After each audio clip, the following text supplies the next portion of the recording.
Ring the chime. Thank you. Thank you, Bruni.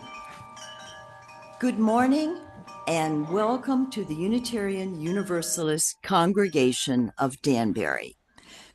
My name is Mary Ann Kula, and I'm the Sunday Services Coordinator for this morning. Whether you are here in person or via Zoom, we welcome you. Each of you is an essential part of our gathering today.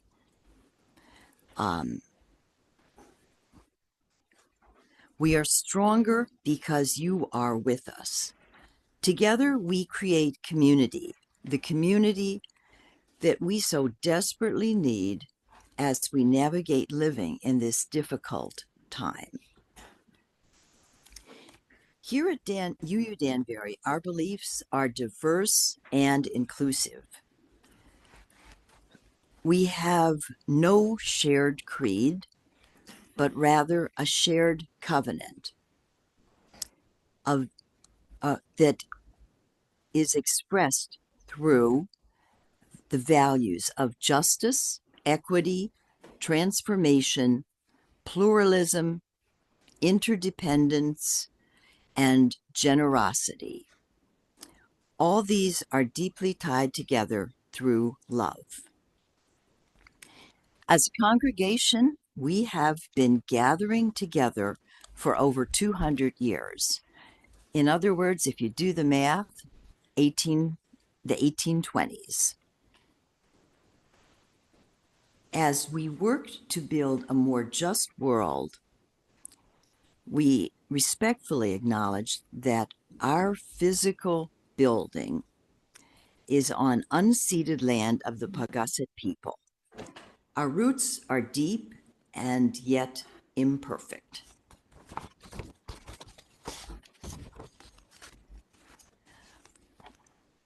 For those of you who are here for the first time, let me explain that the congregation is ministerially led by our half-time minister, Reverend Tony Lawrenson. Reverend Tony is on sabbatical now, however, and he will return to the pulpit in time for our in-gathering service, which is September 7th. You're asked to bring water from a place you visited for that service.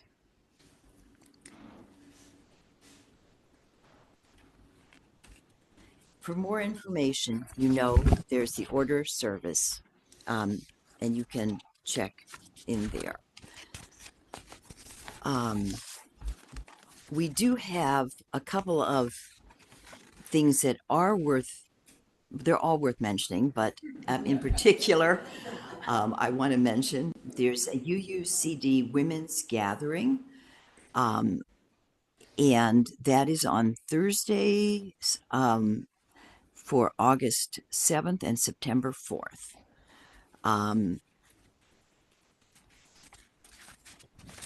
There is a section in the order of service about supporting our immigrant friends and neighbors. You should read that. And let's see, the Palestinian group has changed their name.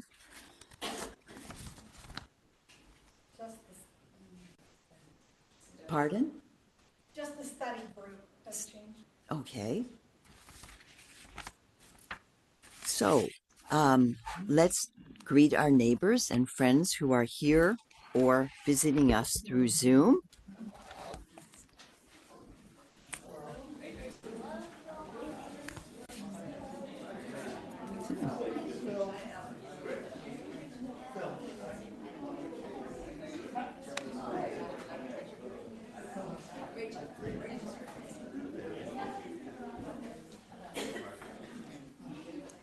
And please join us for the chalice lighting affirmation. Jean is going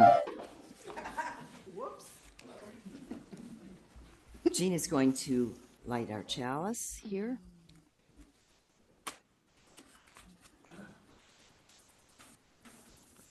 Love is the spirit of this congregation, and justice is its light. This This is our covenant to dwell together in peace, to seek and speak the truth in love, to help one another and celebrate life.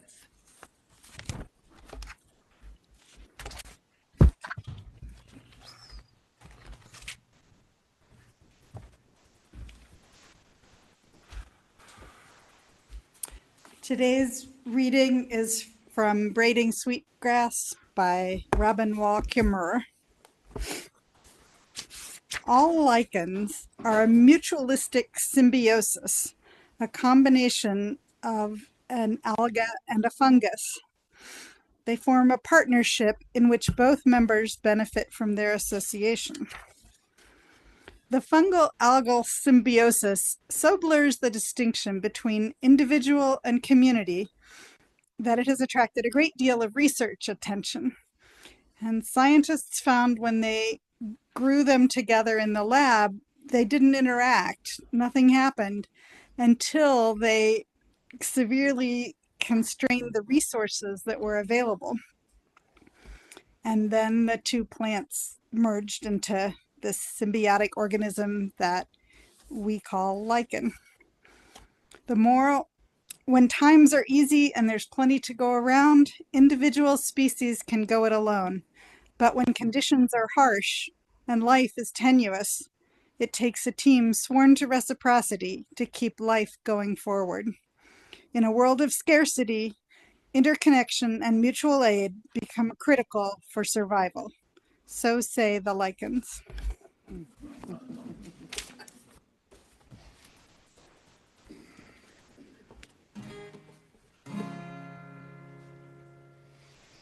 A curly-headed girl with bright twinkling eyes heard the roar of a plane as it flew through the sky. To her playmates she said, with her bright twinkling eyes, you know, my daddy flies that ship in the sky. My daddy flies that ship in the sky. My daddy flies that ship in the sky. My mommy's not afraid, and neither am I, 'cause my daddy flies that ship in the sky. A sandy-haired kid kicked up their heel and said, my mommy works at the iron and the steel. My mom builds the planes that fly through the sky, and that's what keeps your daddy up there so high. That's what keeps your daddy up there so high. That's what keeps your daddy up there so high. My mom builds the planes that fly through the sky, and that's what keeps your daddy up there so high. And the freckle-faced kid kicked his toe in the sand. He said, my daddy works at the place where they land. You tell your mama, don't be afraid, 'cause my dad'll bring your daddy back home again. My dad'll bring your daddy back home again. My dad'll bring your daddy back home again. Don't don't be afraid when it gets dark and rains, 'cause my dad'll bring your daddy back home again.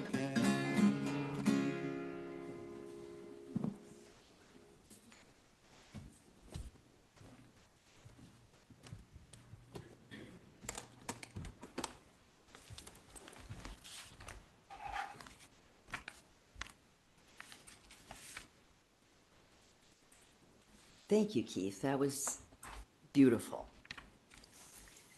And now it's time for our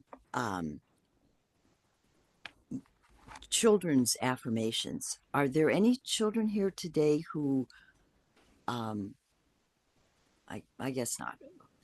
But if there, we do have childcare downstairs if you have a child with you who doesn't want to stay through the service here. Let's do our unison children's affirmation. We are Unitarian, Universalist. We are people with open minds, loving hearts, and helping hands. We care for the earth and each other.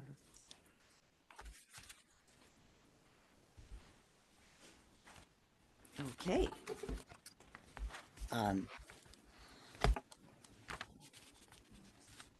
Let's see, Margaret is going to be speaking. Ordinary Mary's Extraordinary Deed by Emily Pearson, read by Margaret Henderson. Right?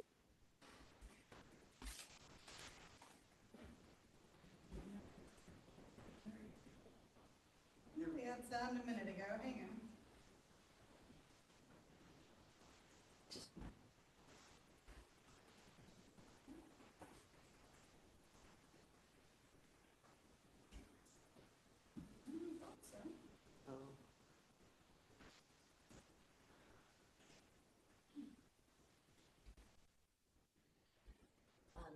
Margaret, shall we go into milestones first? No. No? Okay.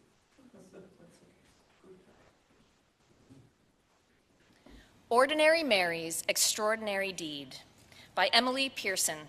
Illustrations by Fumi Kosaka. Ordinary Mary was so very ordinary that you'd never guess she could change the world. This ordinary kid, she did. She changed the world. One ordinary day, skipping on her way from her ordinary school to her ordinary house, she passed an ordinary vacant lot filled with ordinary bushes growing ordinary berries. Ordinary blue and juicy, luscious, lovely berries.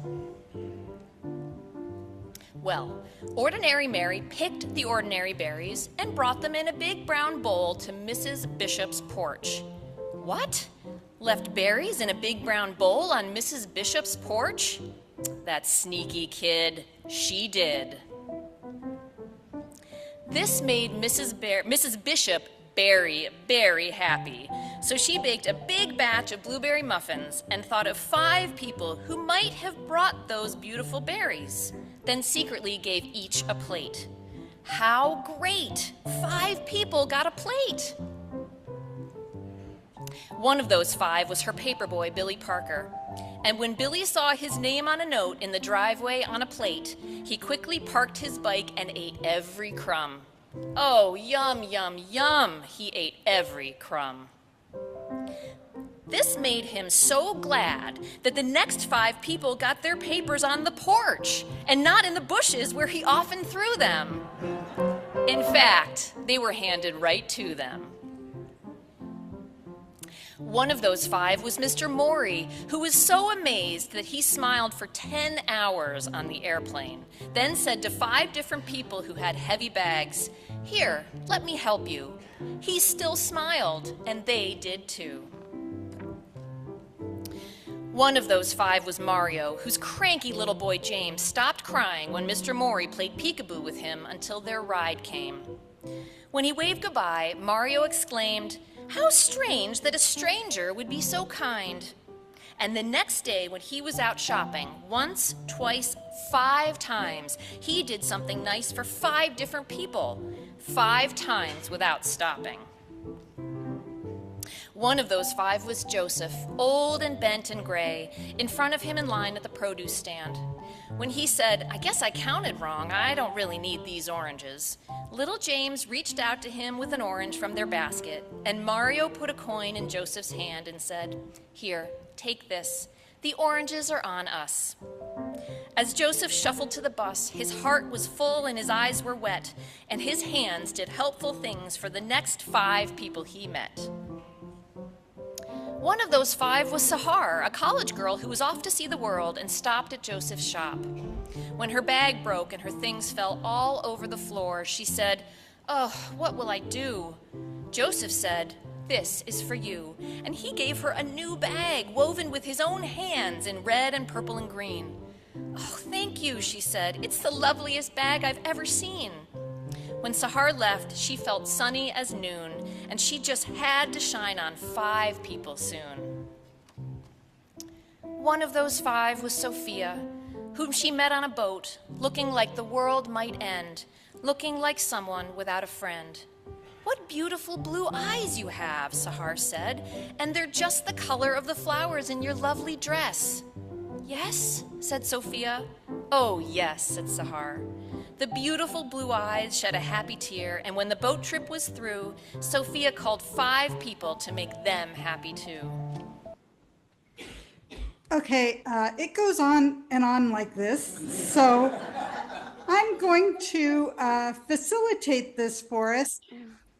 If there's anyone who's not following the plot and thinks they need to hear all the intervening parts, let me know.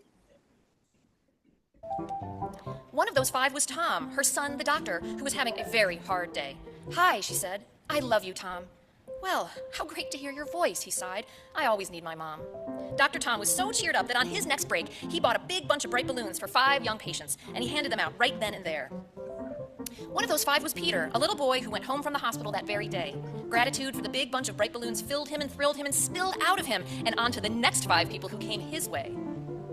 One of those 5 was Eric, a teenage boy whose sacks and such were way too much. When one dropped on the sidewalk, Peter stopped his play and rushed right over, saying, "Super Wheels to the rescue!" Well, Eric, no longer stressed, was very impressed, and made a mental note that very afternoon to help 5 people and do it soon. One of those 5 was Di, his 10-year-old sister, who didn't have many friends and was painfully shy. When Eric said, "Hey sis, want to come to the park and learn how to ride my skateboard?" she looked at him wide-eyed. "Serious?" she cried. "Sure," he said. And because of her brother, Di decided maybe she could be a friend to 5 others. One of those 5 was Louise, a homeless woman who lived under the trees. She could hardly believe her ears when she heard Di say, "May my brother and I buy you a hot dog and a drink at that stand over there?"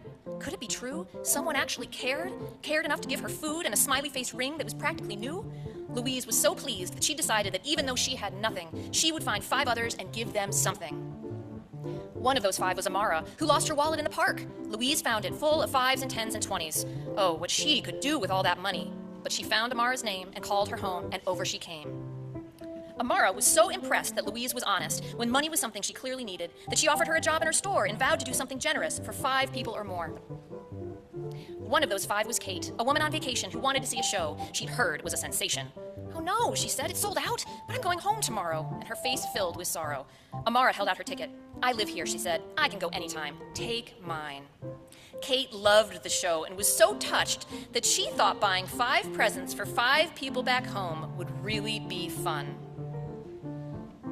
And one of those 5 presents was a little heart necklace for Mary, her niece, and you should have seen her eyes light up in surprise. Mary? What? Ordinary Mary? Yes, Ordinary Mary's extraordinary deed had come full circle, and on its way it had changed the lives of every person living. You see, when Mrs. Bishop made muffins from Mary's blueberries, not only the paper boy Billy Parker, but the other 4 people too made 5 people smile, and those 5 did too. And after a while, in only 16 days, love was sent to every person everywhere. Just see how it went.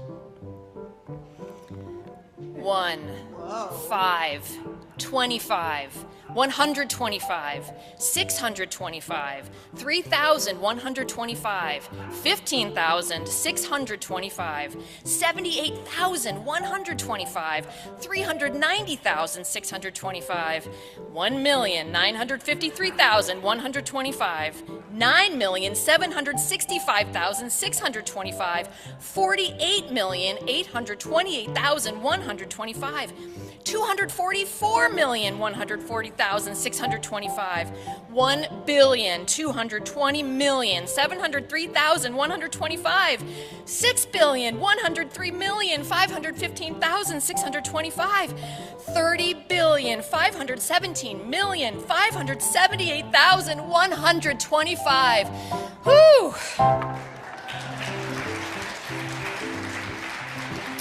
Well, 30 billion is way more than all the people on the planet. So after everyone had a share and everybody knew that somebody cared, there was even love left over.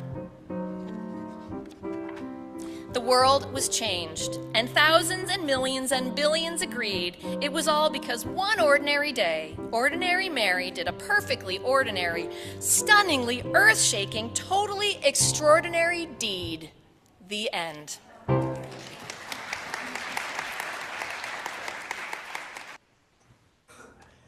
Please join us in the singing of This Little Light of Mine. Here's our starting note. This little light of mine, I won't let it shine. Oh, this little light of mine, I'm gonna let it shine. This little light of mine, I'm gonna let it shine. Let it shine, let it shine, let it shine.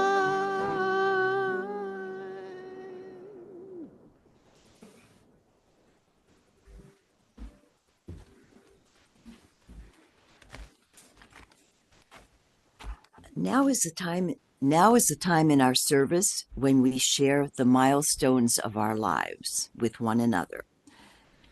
It is a time of coming together as a community in quiet contemplation, a time when we can offer healing and hope, and a time for giving thanks, and offering gratitude for blessings, great and small. In order to create this space for each other, we refrain from making announcements or sharing political opinions. If you are with us online,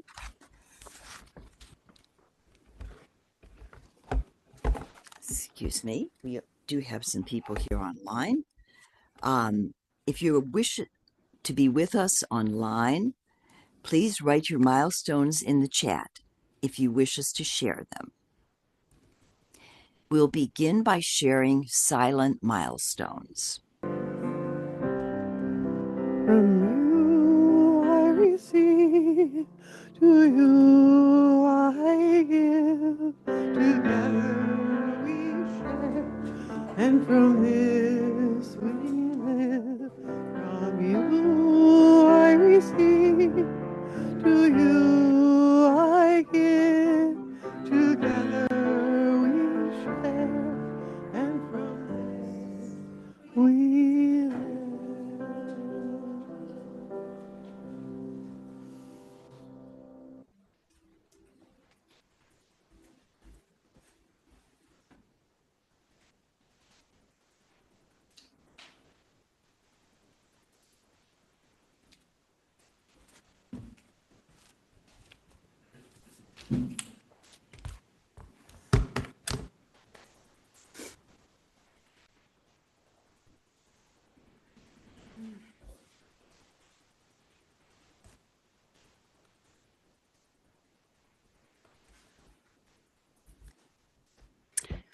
Back when the Unitarian Universalist Association, or the UUA, was formed, congregations wanted a central agency to help them with things like finding ministers and administrative matters.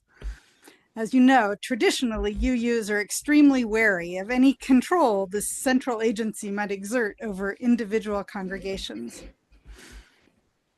Today, the UUA still provides lots of this kind of support and helps advance UU values in the world. But we also now have given it a mandate to heal historic injustices. That's why the new values listed in Article 2 of the UUA bylaws are all covenants to do certain things, not just statements of what we believe. The UUA also runs General Assembly, or GA, where several thousand UUs from all over the world come together every June to do a mixture of business and communing with like-minded souls at events like worship with the UUA choir, the coolest, or the Synergy Youth Bridging Ceremony. GA also offers breakout sessions, some of which are life-changing and inspirational, and some of which are complete duds and pretty much a waste of time. My theme today is interlocking support, mutual aid, or symbiosis, like the lichens, or the people in Keith's song, or in the story. This fits together nicely with the theme for this year's General Assembly, Meet the Moment.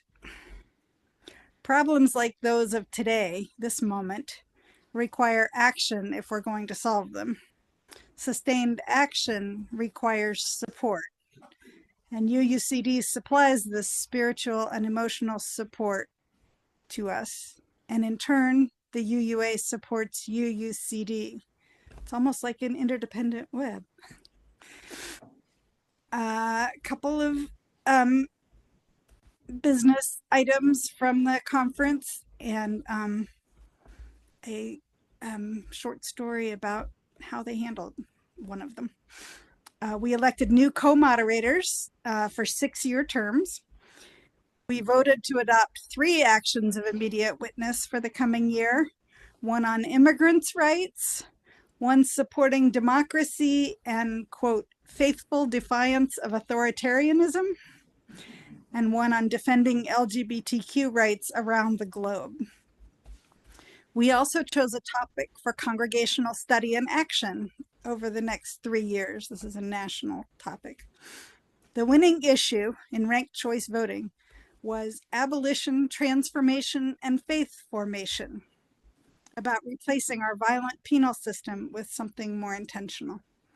This topic was proposed by the Church of the Larger Fellowship, a majority of whose members are in prison.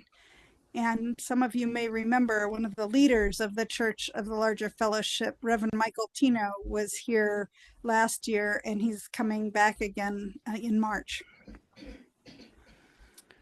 One of the things I love about GA is the way they model centering the voices of marginalized people. Every speaker that appears on the screen gives a short visual description of themselves for people who might be visually impaired. Even impromptu speakers do this. If the interpreter for the deaf or the visual captions stop functioning, we can stop the meeting until they're back up and running so that we can make sure that everyone is included. And every morning we get a report from the care teams who monitor different aspects of everyone's well-being and respond to any concerns brought to them. Here's a brief story that illustrates this.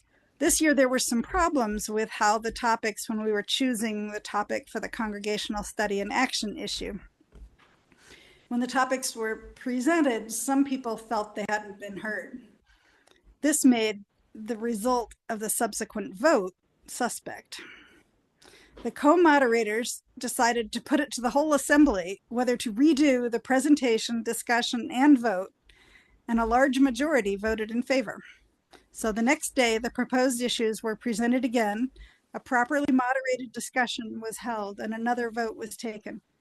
And the assembly made a different choice. Inclusion makes a difference. My fellow delegate and roommate at GA was Bruni Edwards. She attended, I got her permission to talk about her. She attended several meetings of DRUM, which stands for the Diverse Revolutionary UU Multicultural Ministries. And they are diverse, and they are revolutionary, and they are definitely multicultural. I got her permission to share with you that this BIPOC gathering meant a lot to her. She said that as a Puerto Rican person of color, it gave her a chance to fellowship with other UUs of color, a chance she really doesn't get here, and also to process and start to heal some of those historic injustices that I mentioned. Before this next part, I want to give a trigger warning. If you've heard too much lately about abuses of trans people's rights, you might want to step out or go do something more enjoyable for a minute. Please take care of yourselves. When I'm finished, it lasts about 1 minute and 20 seconds, I will clasp my hands for a moment of silence to show that it's safe to come back.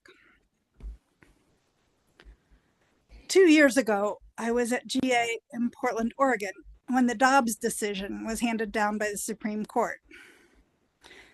This year, the decision in the U.S. versus Scrimity case was announced during General Assembly.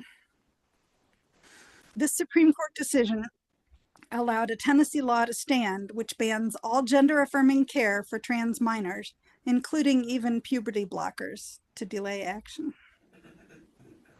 There are over 25 states with a law like Tennessee's who have now been given a green light. And in case you missed it, the 2 pediatric gender care clinics in Connecticut recently also shut down.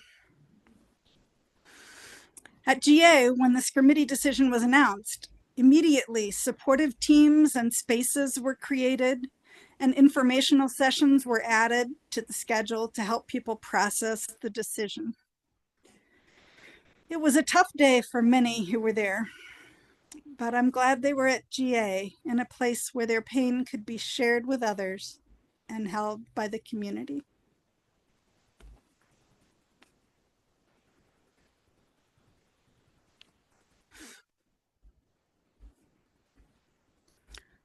I went to 2 really interesting breakout sessions. One was about the new virtual hymnal. It's all digital online, called Sing Out Love.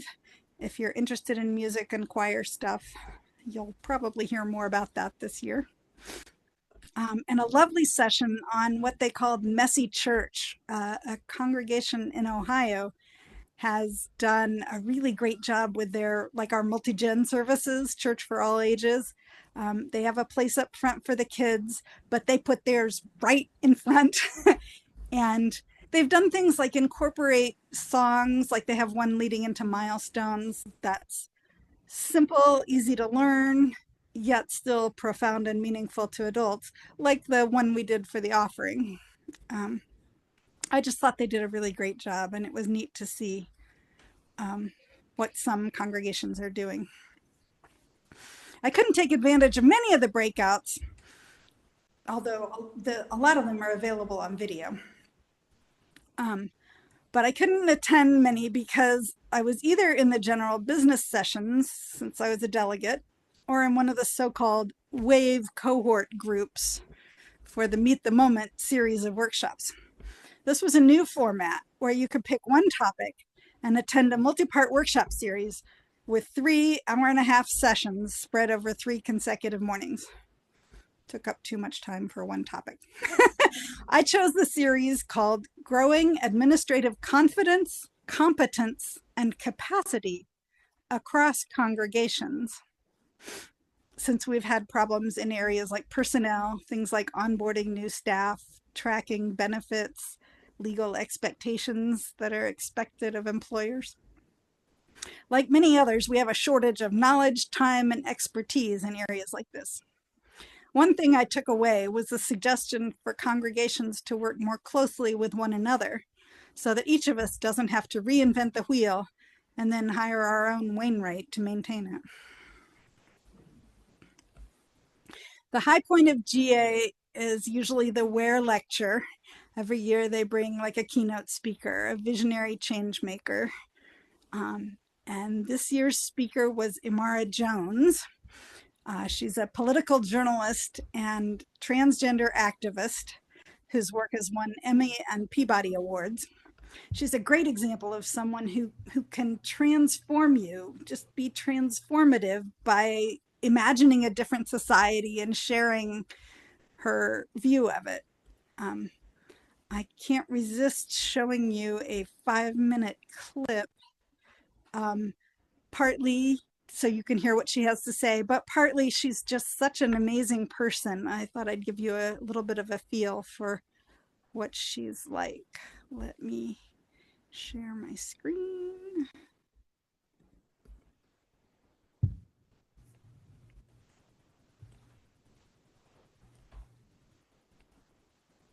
And here I'm going to go into kind of the core of the argument here about the way in which anti-trans politics have led us to this moment through this religious portal, this extreme religious portal. Okay, here's the And that is because they have done a lot of intelligent brain work about what issue could they choose that would allow them to unite their side virulently and to crack the people that say that they are opposed to them just enough in order for them to eke out elections, which would then give them absolute power to do whatever they wanted to do. And the issue that they chose was trans rights and transphobia. And I'm not talking about choosing as like getting around a table. I am talking about millions of dollars invested in very intelligent research. Who's made uncomfortable by the trans conversation? Oh, well, suburban moms are made uncomfortable by the trans conversation. Oh, there are certain people who say that they're liberals and progressives that are made uncomfortable by the trans conversation. Oh, there are people who say that they are feminists who are made uncomfortable by the trans conversation. Oh, there are people who say that they're gay and lesbian who are uncomfortable with the trans conversation. There are people who say that they are black evangelicals who are uncomfortable with the trans conversation. And there are people who are also Latino evangelicals who are uncomfortable with the trans conversation. And so after a lot of intelligent research, they landed on trans conversation as the thing that not only would unite their side, but divide everybody who's potentially opposed to them.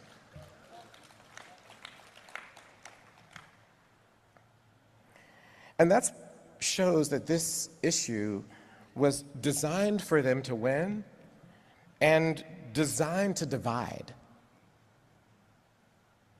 I want to ask you all a couple of questions, like, audience participation. We're kind of like 20 minutes in, so got to keep the juices flowing here. You guys don't have to. Well, thank you. I'm glad I'm bringing it. So someone said, thank you. My heels are very upset at me now, but you know what? I don't care. My feet don't like me, but I don't care. I'm just going to raise a hand. Ask for a raise of hands. In general, how many of you think that trans people are 25% of the population? Okay, nobody. How many people, I hope this gets better. How many people think that trans people are 10% of the population? Okay, that's good. That's about 15%. Okay, how many people think that trans people are 5% of the population? Okay, that's probably another 15%. So we have about a third of the people who say that trans people are 5 to 10%. How many people think that trans people are 2% of the population?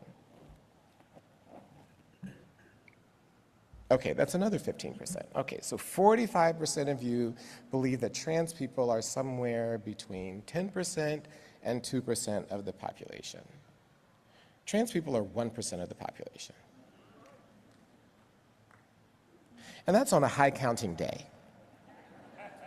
That's if you get the right sample. That means that there are as many trans people as there are redheads. How many redheads are in this room? About 1%.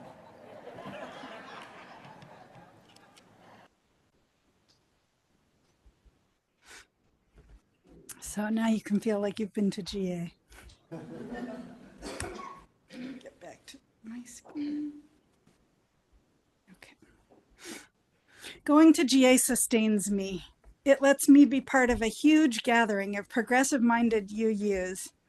GA has a more multicultural feel, like that, than UUCD does in our little corner of the world. And seeing so many solution-oriented people all working on important problems gives me hope for the future. Next year's GA will be all online, but join me for GA 2027 in San Jose, California. Besides General Assembly, I'm also grateful for a myriad of other ways the UUA supports us.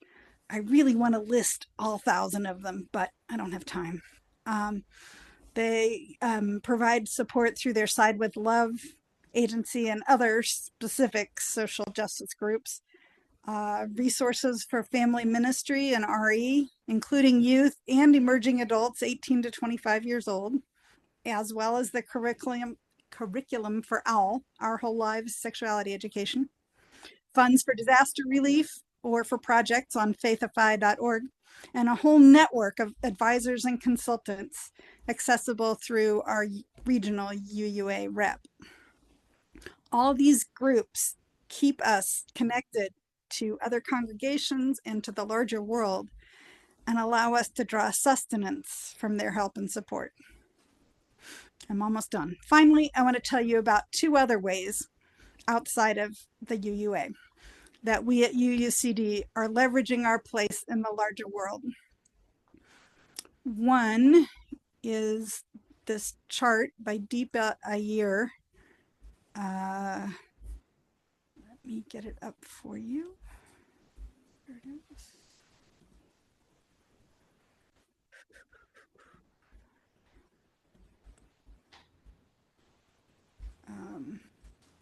Yeah, well, that's close enough. And you don't have to be able to read all of these, but Deepa Iyer, you may have seen this before because Reverend Tony brought it to us last year. These are all different kinds of roles that are involved in a social change movement. It's not just the people on the front lines. It's the people who support them by cooking and feeding them or by providing first aid. It's the storytellers who pass on the history of the movement. It's the data people with their computer keeping track of stuff in the shadows. So there are all these different roles for all these different types of people. And what she's saying is that it takes a village, it takes a whole ecosystem. She calls that a social ecosystem of social change.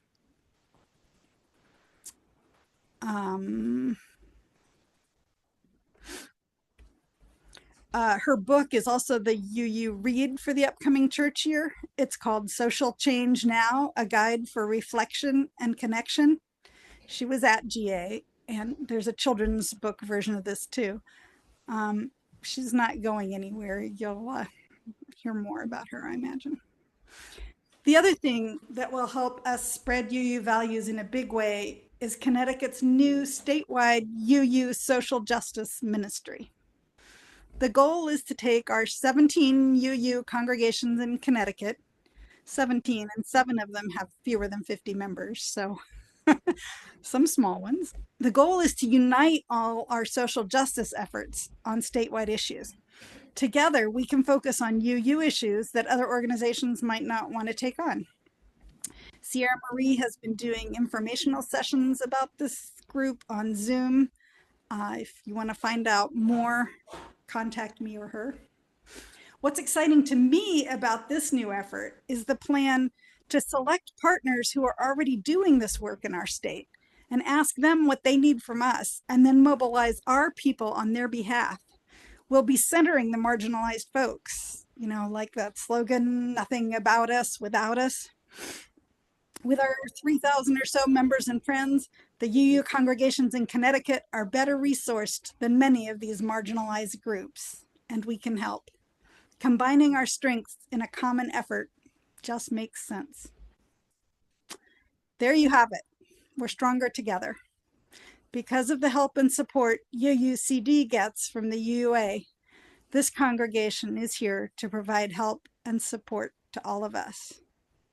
May it be so.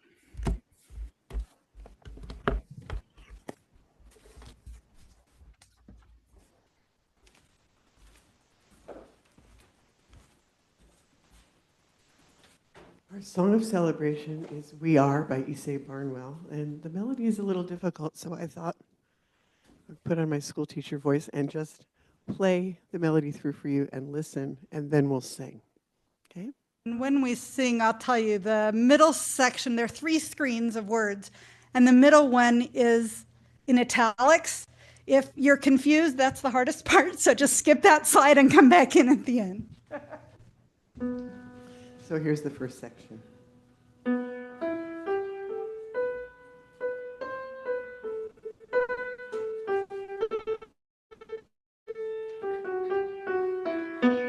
And that repeats.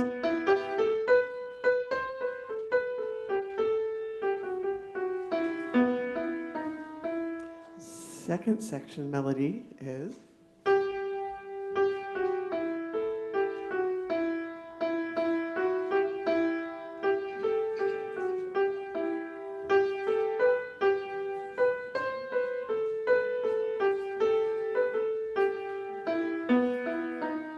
and then the third section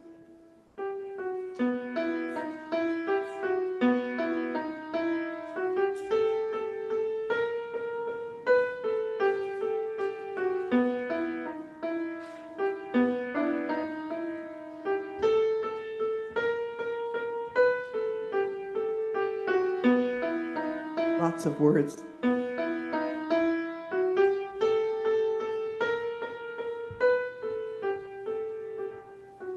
So those are the 3 sections and the 3 melodies. We Are by Issei Barnwell.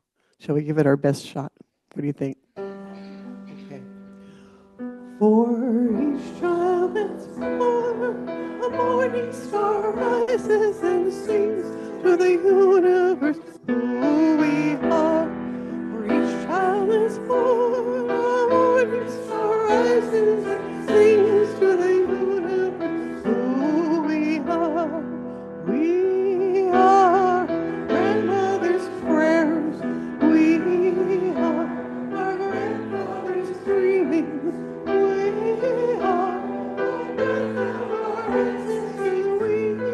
are the Spirit of God. We are mothers of courage and fathers of time. We are daughters of dust and the sons of great visions with sisters of misery and brothers of love. We are lovers of life and the builders of nations, seekers of truth, keepers of faith. We are makers of peace and the wisdom of ages. We are our grandmother's prayers. We are our grandfather's dreams. We are the breath of our ancestors. We are the Spirit of God for each child that's born. Morning star rises and sings to the universe who we are. For each child that's born, morning star rises and sings to the universe who we are.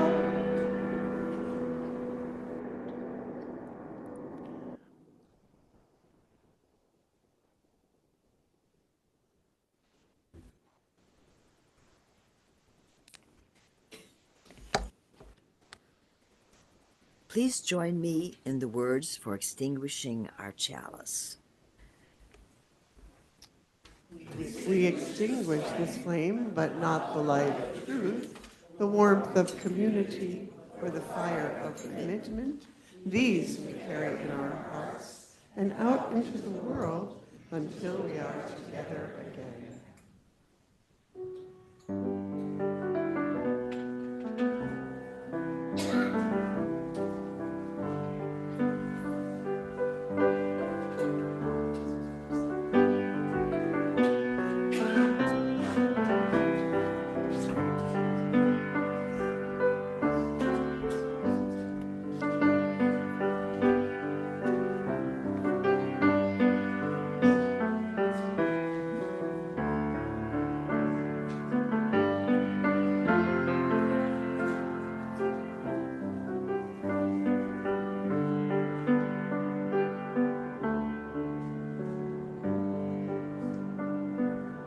This concludes our service for this morning. We hope you'll join us for coffee, especially if you're new. Go in peace.